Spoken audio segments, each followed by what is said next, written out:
Hello guys, welcome back to our channel that is academics NEET.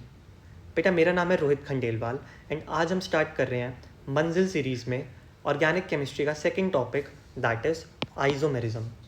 And बेटा आज है इसका लेक्चर नंबर 1। आइसोमेरिज्म के बारे में यार आपको थोड़ी बहुत नॉलेज होगी, आई होप सो, है ना। प्रीवियस क्लासेस में आप ज़रूर पढ़ के आ रखे होंगे या फिर आपने बेटा 11th एंड 12th में भी थोड़ा बहुत आइसोमेरिज्म एटलीस्ट वर्ड सुना होगा अगर आपने नहीं पढ़ा तो, राइट। कोई नहीं, हम एकदम बेसिक से उठाएंगे बेटा आइसोमेरिज्म को, और बेटा जहाँ तक रिक्वायरमेंट है उससे थोड़ा सा हल्का सा आगे ही लेकर मैं आपको जाऊँगा, जिससे आप बेटा पेपर में जितने भी क्वेश्चंस आइसोमेरिज्म के हो ईजिली उनको सॉल्व कर पाएँ। तो देखो, सबसे पहले बेटा हमको समझना पड़ेगा इस फिनोमिना को कि आइसोमेरिज्म होता क्या है।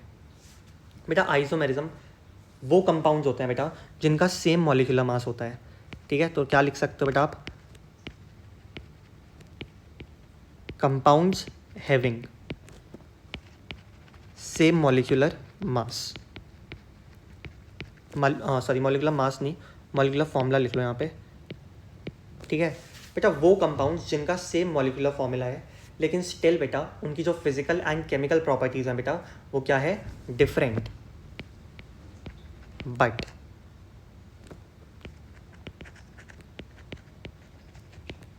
Different physical and chemical properties. Sir मतलब बेटा उनका जो देखो मॉलिक्यूलर फॉर्मूला होगा वो तो होगा सेम, लेकिन बेटा उनकी जो फिजिकल प्रॉपर्टीज़ हैं, जो इनकी केमिकल प्रॉपर्टीज़ होंगी वो क्या होंगी, डिफरेंट। समझ ऐसे नहीं आता बेटा, इसके लिए एक एग्जांपल लेते हैं, ठीक है, उससे आपको ये समझ में आ जाएगा। देखो बड़ा ही फेमस एग्जांपल है बेटा, एक तो आपके पास CH3 CH2 COOH, बेटा एक एग्जांपल है आपके पास CH3 COCH3 और यहाँ पे कर दो डबल बॉन्ड O, सही है। अच्छा ये क्या है भाई, दिस इज कार्बोक्सिलिक एसिड,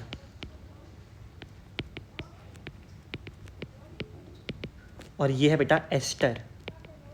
क्या है, एस्टर, है ना। ये मैंने आपको थोड़ा बहुत आइडिया दिया था IUPAC वाले चैप्टर के अंदर, कौन कार्बोक्सिलिक एसिड कौन एस्टर, सही है। अब देखो मुझे एक बात बताना बेटा कि अगर आपने इसके अंदर हाथ डाला, है ना, कंसनट्रेटेड लिया हमने, ये एसिड है, तो बेटा आपका हाथ ही बाहर नहीं आएगा मतलब सर बेटा अगर आपने इसके अंदर हाथ डाला तो हाथ बाहर इसलिए नहीं आएगा क्योंकि ये एसिड है, जल जाएगा हाथ, राइट। लेकिन बेटा अगर आपने इसके अंदर हाथ डाला तो बेटा आपके हाथ में से क्या आएगी, बड़ी फ्रूटी सी स्मेल आने लग जाएगी। फ्रूटी स्मेल मतलब जैसे फ्रूट्स की प्यारी प्यारी सी स्मेल नहीं होती, वैसी स्मेल आपके हाथों से आने लगेगी, बिकॉज आपको पता है एस्टर की स्मेल कैसी होती है बेटा, थोड़ी फ्रूटी स्मेल जैसी होती है, राइट। तो इतना बड़ा डिफरेंस क्यों आ गया सर इनके बीच में, बताओ। क्या इनका फॉर्मूला सेम है क्या, पहले मुझे बताओ। दोनों का फॉर्मूला चेक करो आप, क्या बनेगा सर, एक तो C है, एक और C है और एक और C है, तो 3 तो C है दोनों के पास। हाइड्रोजन बेटा दोनों के पास 6 हैं और ऑक्सीजन बेटा दोनों के पास 2 हैं। तो क्या दोनों का मॉलिक्यूलर फॉर्मूला सेम है, बिल्कुल सेम है, लेकिन बेटा इन दोनों की फिजिकल प्रॉपर्टीज़, इन दोनों की केमिकल प्रॉपर्टीज़ क्या है, डिफरेंट। इसमें से कोई फ्रूटी स्मेल नहीं आती, लेकिन इसमें से फ्रूटी स्मेल आती है। दोनों का फॉर्मूला सेम, लेकिन देख रहे हो बिहेवियर में दोनों कितने डिफरेंट हैं एक दूसरे से, है ना। तो इन्हें कहते हैं बेटा हम आइसोमर्स। क्या कहते हैं, आइसोमर्स। सर क्या आइसोमर्स के अंदर ऐसा अच्छा एक और चीज़ देखो, क्या इन दोनों का IUPAC सेम है या फिर अलग अलग है। बेटा ऑब्वियस सी बात है, दोनों का IUPAC नेम भी क्या होगा, अलग अलग होगा, राइट। सर क्या और भी एग्जाम्पल है, बिल्कुल बेटा और भी एग्जाम्पल्स हैं। देखो एक और एग्जाम्पल होता है CH3 CH2OH, this is alcohol, CH3O CH3, है ना। अब बेटा एक बात बताओ मुझको, अगर मैं इसकी रिएक्शन कराऊँ बेटा सोडियम से, तो देखो आपने क्या देखा, जब बेटा आपने इसकी रिएक्शन सोडियम से करवाई तो फॉर्मेशन हुई CH3 CH2ONA की, और जब बेटा आपने इसकी रिएक्शन सोडियम से करवाई तो कोई रिएक्शन नहीं हुई। तो यही मैं आपको समझाना चाहता हूँ बेटा कि फिजिकल प्रॉपर्टीज़ भी अलग हो सकती हैं और साथ साथ केमिकल प्रॉपर्टीज़ भी अलग हो सकती हैं। अब इसका रीज़न क्या है, वैसे तो देखो आपको अभी कुछ समझ आएगा नहीं कि ये एसिडिक हाइड्रोजन है, ये सूख जाता है ना, अभी कुछ समझ नहीं आएगा, आपको छोड़ दो, उस चीज़ को भूल जाओ। लेकिन क्या आपको हल्का फुल्का आइडिया लग रहा है? अब पहले मुझे एक और चीज़ बताओ, क्या इन दोनों का जो मॉलिक्यूलर फॉर्मूला है क्या वो भी सेम था? चेक करो भाई, क्या आएगा? C2 है ना, H6O। सही है, बिल्कुल सही है सर। आ गई बात समझ में कि मैं समझाना क्या चाहता हूँ? दो ऐसे कंपाउंड्स बेटा जिनका मॉलिक्यूलर फॉर्मूला क्या हो, सेम हो, लेकिन बेटा स्टिल उनकी जो फिजिकल एंड केमिकल प्रॉपर्टीज़ है वो क्या होनी चाहिए? डिफरेंट होनी चाहिए। तभी आप उनको क्या बोलोगे? आप उनको बोलोगे आइसोमर्स। आ गई बात समझ में? अब बेटा क्लासिफिकेशन कर लेते हैं आइसोमर्स का। देखो आइसोमेरिज्म में आपको बहुत सारे आइसोमर्स पढ़ने हैं वैसे तो, ठीक है, तो एक एक की डिटेल में बात करेंगे बेटा हम। सबसे पहले हम बात करते हैं, देखो आइसोमेरिज्म को दो पार्ट्स में डिवाइड किया गया है। कितने पार्ट्स में डिवाइड किया है? दो पार्ट्स में। पहला जो होता है that is structural isomerism, structural isomerism, और दूसरा होता है बेटा स्टीरियो आइसोमेरिज्म, स्टीरियो आइसोमेरिज्म। दोनों के बारे में हमको डिटेल में पढ़ना है, ठीक है। अब देखो स्ट्रक्चरल के अंदर बेटा कौन कौन से आइसोमर्स आपको पढ़ने हैं। पहला पढ़ना है बेटा चेन आइसोमेरिज्म, अगला पढ़ना है बेटा आपको पोजीशन आइसोमेरिज्म, उसके बाद आपको पढ़ना है फंक्शनल आइसोमेरिज्म,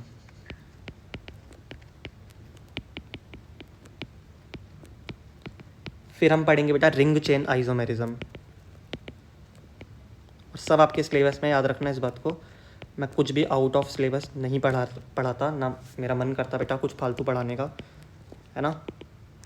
उतना ही पढ़ो बेटा जितना काम का है। बेटा मेटामेरिज्म एंड लास्ट टॉटोमेरिज्म।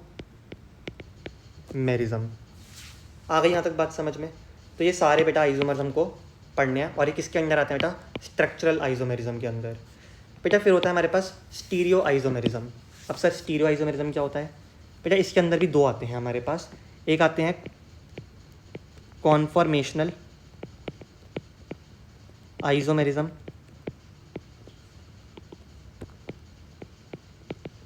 और एक आता है बेटा हमारे पास कॉन्फिगरेशनल आइसोमेरिज्म।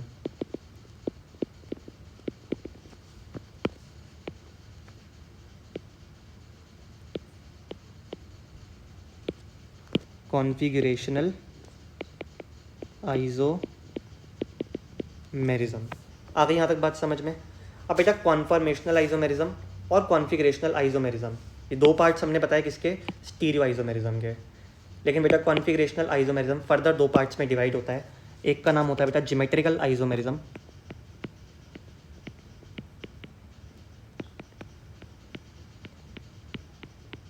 और बेटा दूसरे का नाम होता है ऑप्टिकल आइसोमेरिज्म। ये क्लासिफिकेशन समझ में आई आपको? आइसोमेरिज्म को बेटा हमने दो पार्ट्स में डिवाइड किया, पहला स्ट्रक्चरल, दूसरा स्टीरियो आइसोमेरिज्म। स्ट्रक्चरल आइसोमेरिज्म के अंदर बेटा आपके आते हैं chain isomerism, position isomerism, functional isomerism, ring chain isomerism, metamerism and last tautomerism. Stereo isomerism के अंदर बेटा आपके आते हैं conformational isomerism and configurational isomerism. Further बेटा कॉन्फिगरेशनल के अंदर भी आपको दो पढ़ने हैं, एक ज्योमेट्रिकल आइसोमेरिज्म एंड एक ऑप्टिकल आइसोमेरिज्म। जब आप ये सारा पढ़ लोगे बेटा तब जाके हमारा आइसोमेरिज्म क्या होगा? फिनिश होगा। देखो ये तो आई थिंक 3 से 4 लेक्चर के अंदर ही फिनिश हो जाएंगे।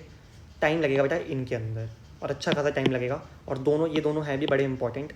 ये भी बड़ा इंपॉर्टेंट है वैसे। मैं ये कहना चाहता हूँ बेटा कि स्टीरियो आइसोमेरिज्म कंपैरेटिवली ज़्यादा इंपॉर्टेंट है as compare to structural isomerism.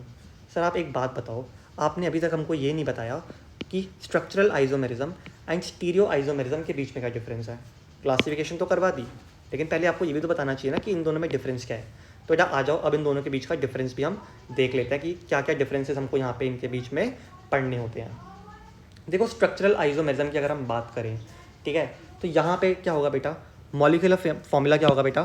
Same होगा दोनों कंपाउंड्स का जिनकी आप बात कर रहे हो।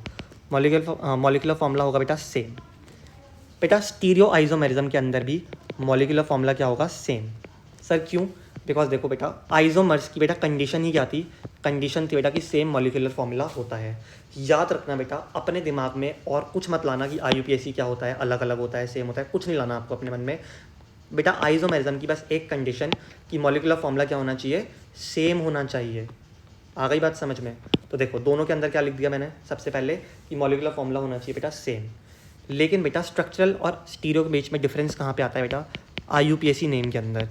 बेटा यहाँ पे जो दोनों कंपाउंड्स जिनको आप सोच रहे हो कि वो स्ट्रक्चरल आइसोमेरिज्म है ना, शो कर रहे हैं, बेटा वहाँ पे इन दोनों का IUPAC क्या होगा, डिफरेंट। मतलब जब उनका नामकरण करोगे तो बेटा उनका नाम डिफरेंट आएगा। लेकिन जब बेटा आप स्टीरियोमेरिज्म के अंदर ये काम करोगे तो बेटा वहाँ पे जो IUPAC होता है बेटा वो भी सेम आ जाता है।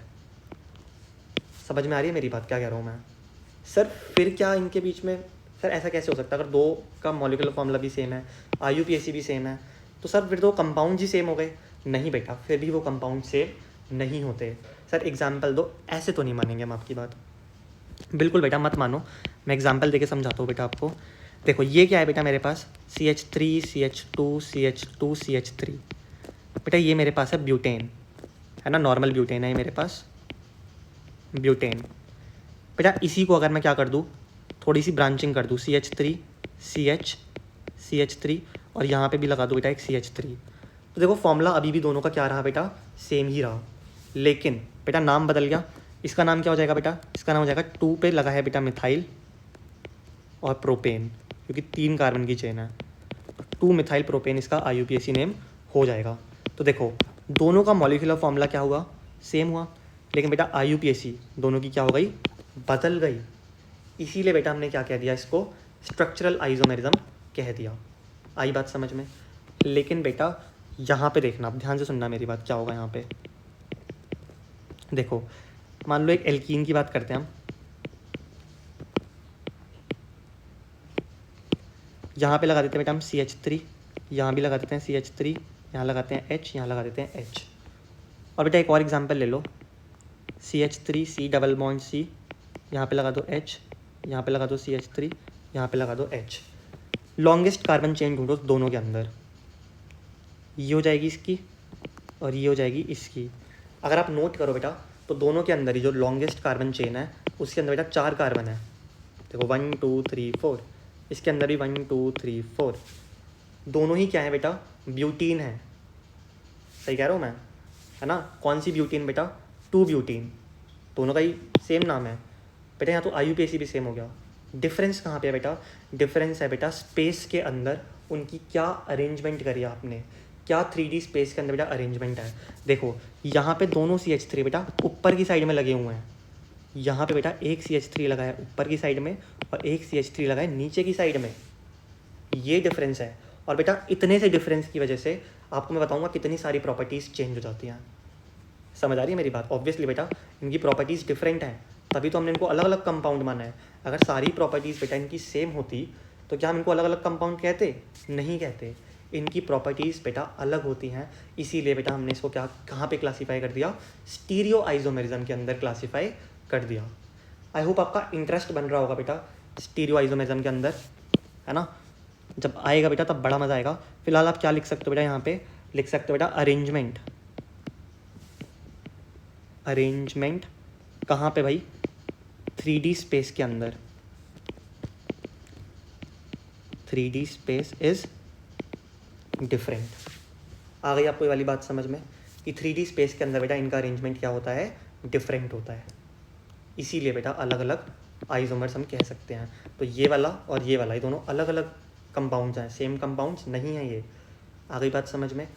अब बेटा मैं आपसे कुछ चीज़ें पूछना चाहता हूँ और मैं चाहूँगा कि आप उनका एकदम करेक्ट आंसर मुझको करें। आप बताओगे मुझको ये वाली बात, ठीक? मैं कुछ स्टेटमेंट लिख रहा हूँ, मुझे बस ट्रू और फॉल्स बताना। पहली स्टेटमेंट जो बेटा मैं आपको दे रहा हूँ, that is 2 stereo isomers can be structural isomers.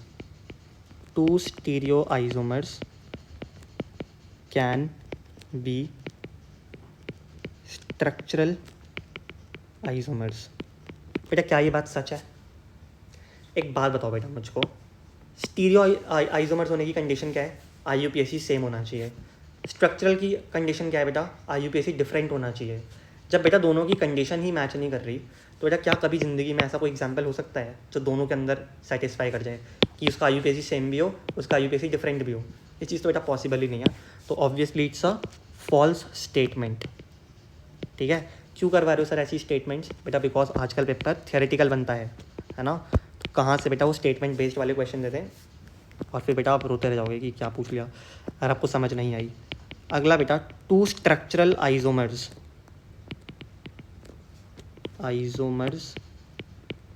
बेटा कैन बी स्टीरियो आइसोमर्स।